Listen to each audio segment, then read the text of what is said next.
moderate Democrats.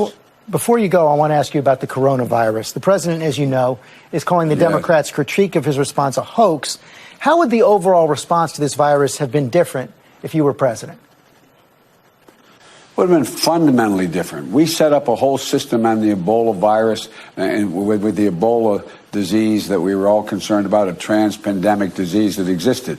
And look, right now, you have this president hasn't allowed his scientists to speak, number one. He has the vice president speaking, not the scientists who know what they're talking about, like Fauci. Number two, they haven't even prepared a test kit to determine whether or not anybody has the virus. They're not even available. They say now they'll be available by the end of the week or next week. They haven't set up a pattern on how to proceed. They've cut the funding for the CDC. They've cut the Center for Disease Control. They've cut the funding they've tried to cut the funding for NIH, the National Institute of Health. They have eliminated the office we set up in the president's office to deal with pandemic diseases. This has been outrageous, the way they proceeded.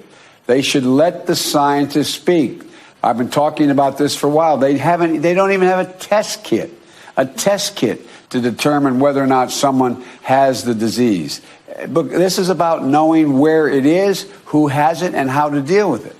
And I see no preparedness other than a political talking points, putting someone in charge who is not a scientist and muzzling the scientist.